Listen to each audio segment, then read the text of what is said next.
But the dynamite gonna pop him and expose Vivid. He now knows exactly what hits him with one boogie bump. Does he follow up with a second? Oh boy, with Boogie! He got it! He got the second one! He's gonna look to line up that one shot. 144. Vivid immediately defends himself. Now it's an even fight. Both are in one-hit territory. Vivid connects with that hand cannon, pops the mini. White tack pops on out. The edit's coming across, and Vivid cleans it up, feeling himself monster. What a counter edit right there by Vivid, who's on defense. He lost all shield to a healthy pump shot. Now Vivid's getting pressured by whoever was over at the other area there. But talk about a champion's defense there. Vivid, our first place leader. Too much audible information away, but they're also holding the right-hand advantages. That means you don't have to expose as much of your body, and that's the shot. First one goes down, and Aiden, right-hand advantage. We talked about it with the patient slobbing there. Lines it up, swaps over to that blue suppressed SMG. You don't get a much better close-range loadout than that. Talk about situational awareness so much, and Landrock, it failed him right there. Now jumping over to Saf and Legidian. Saf trying to find the angle. He counter-edits out because he knows Legidian's trying to get the shot. Saf has been consistent all day, rarely ever outside the top 10, but Legidian's trying to change that.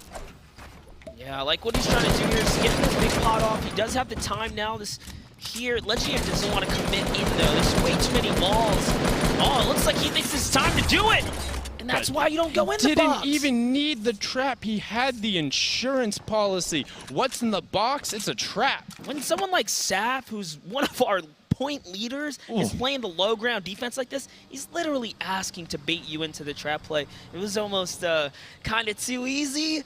But Legidian chokes on the pressure right there and goes down to Saf. Zayt is going to lose all of his shield.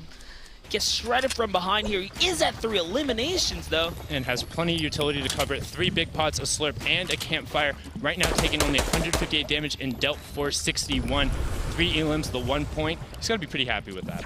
Yeah, with 120 builds, he is knocking on the door of what would be max material count as well. So he is sitting pretty good in Stormwave 3 here. Yeah, but he is missing a high rate of fire weapon that's going to make it difficult to kind of pressure some of these builds in the close quarters. He's more going to be looking to catch people rotating with that rifle or catch those quick one-shots in the boxes next over with that legendary pump he has. This is a good zone here, but there are so many people in the Fatal Fields area. Yes, 62 people now, and Fatal can be a kind of chaotic place to have to rotate through because of those cornfields. You never know when someone is next to you. Highly reliant on those audible cues. Okay, here's Tendons and Germ. Germ does hear the Tendons nearby. He goes for the pump shot and swing and a miss. And Psychic trying to cheat over now. He heard Germ is there, and this everyone just trying to catch somebody else off guard. You see Aspect taking this guy, and that's Psychic catching Germ off guard. That was a double tap. Heavy AR, double headshot. Only way he could have got over that threshold. Very impressive with his accuracy there, and going to get. Look at that loot. Look at that loadout. What? Sundown. Oh my, launch pad, rift to go, campfire. Like blues across the board. You couldn't ask for more right now unless you want like maybe some shiny weapons, but I mean this is good. Yeah, all he really needs is, you know, a little bit of a better pump upgrade, but he still has the blue, which does the 100 damage to the body, 200 to the head, so has the one-shot threshold, but you have to be perfect. They just caught Sheep on the rotation at the red barn. Sheep actually had no shield. I wanted to talk in this earlier. We're talking about players hiding in those corn stalks. Literally, Sheep was right there. Right next to him, and sometimes all it takes is just a quick edit, and players are now getting used to the fact that they'll do anything. Like we saw somebody hiding under a staircase yesterday. We've seen people hiding around corners. We've seen people sitting in boxes right next to it, pretending to fire and then turning around and editing it. Players are taking whatever trick, whatever advantage they can get and trying to exploit it, and that's what you have to do. Like what Zayt's doing here, looking to max out these materials. He is so close to weak players. The first player to push this guy right here with 200 health full is going to get punished.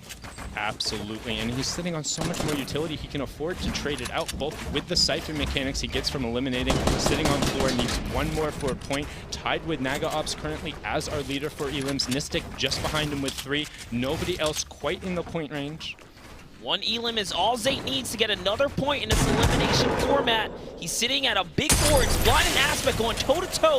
Zayt is listening into all of this here. He knows what's going on directly below him. Doesn't want to take a part of it right now, but hopes to catch somebody rotating away. He has a really long rotation to make out in the open, so might be looking for recycled utility, has no mobility options himself. In case you're just joining us, guys, we're gathered together at the Fortnite Secret Skirmish. We're currently in the solo portion. Game 5. Yesterday was all duos. Today we have solo action. Let's take a look at these mid-game highlights here with Bala so you can keep you guys up to date.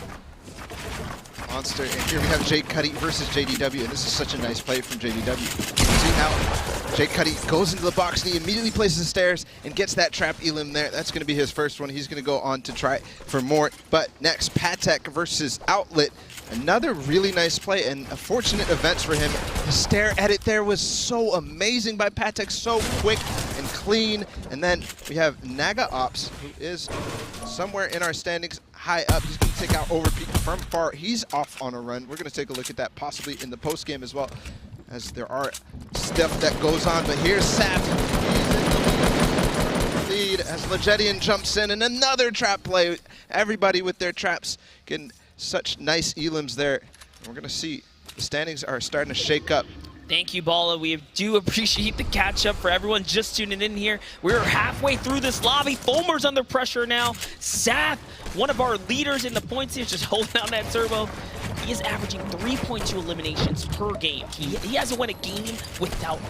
And not only that, he's averaging 9th place overall. So he's averaging a top 10 finish. He's averaging a point a game, not only from elims, but from placements. And that's consistency defined. He won yesterday, and now here he is in the solos, looking to catch players on the rotation. He's right on the edge of the circle, trying to gatekeep, aka keeping the players outside the circle from rotating to safety, thus putting them under pressure from taking storm damage. And what this allows him to do is have a prime position and able to catch them rotating, because you know where they have to walk, Monster.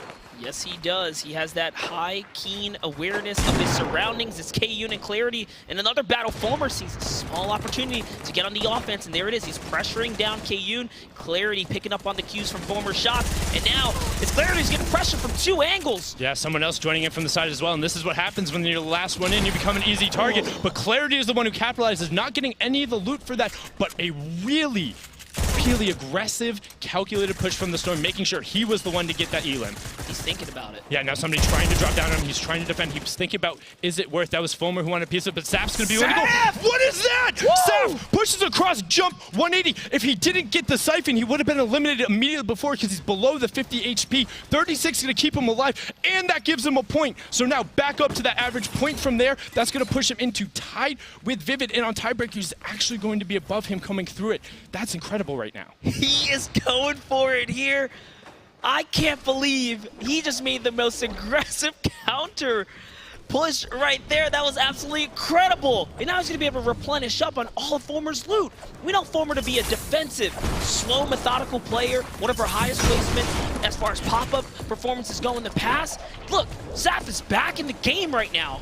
Absolutely incredible right there. And then Clarity had opted to disengage. Saf heard that, and then you see recycled utility. When people use a Rift to go, or they use a launchpad late game, everyone hears that audio cue, and then they run for it. They're like, I get free utility, I can go get that real quick. And then Saf, now, safe zone, middle next circle, got the elim, and he's going to heal up to 125 effective HP, even 100 if he wants to use the campfire. So that's, you are watching incredibly calculated young legend who dominated duos yesterday, trying to desperately repeat that clutch performance and put himself back in first place. Oh, my gosh. Do you want to break that down? No, you got it, dude. That's all you. Go ahead. Listen, Sav is being calculated with every single decision. He is losing. The reason he break the campfire, it gives off a smoke signal. It gives off a cue to the area. Every piece of information matters in the highest competitive levels of Fortnite. There's 100 different ways we could break down off a campfire play here.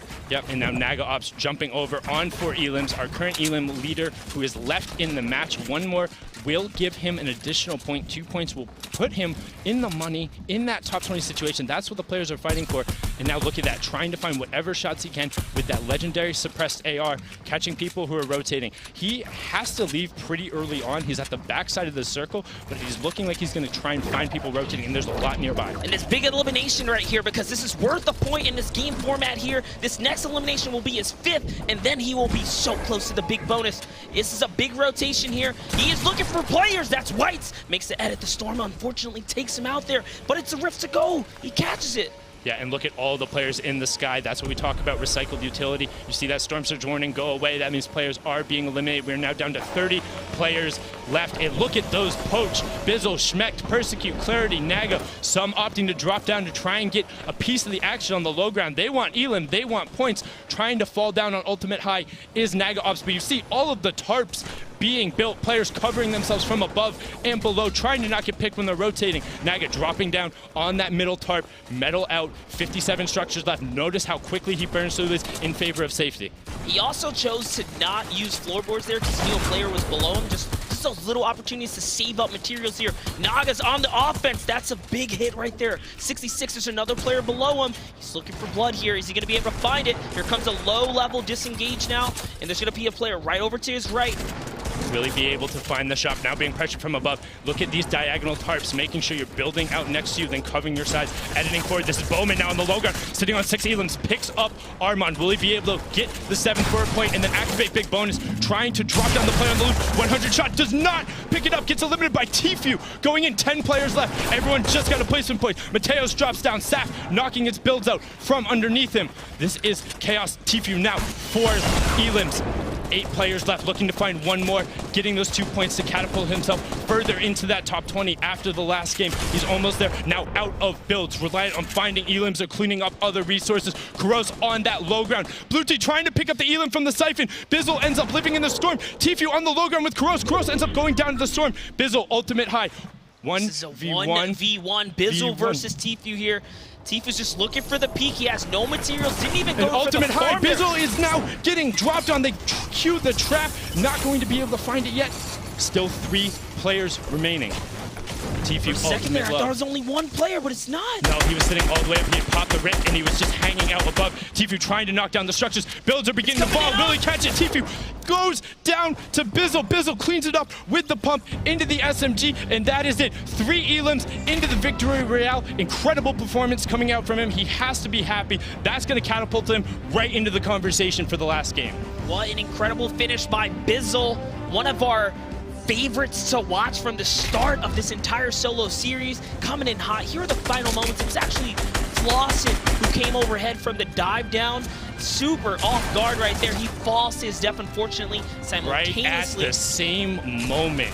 It was neck and neck. He fell right on the corner. You saw him fall down. It's just. And listen, Tfue has actually granted the Elim on Flossin because he. Right on your screen right now. Saf, Vivid, Bizzle, Kaizui, Pearl, Tfue, Pate, Armand, Vaccaro, 72 hours. Look at the spread here, Jack. The most insane part, some of these names, Vivid, Bizzle, Tfue, 72 hours. These are all guys in the top 10 in prize money in Fortnite history. And again, they continue to show how consistent they are.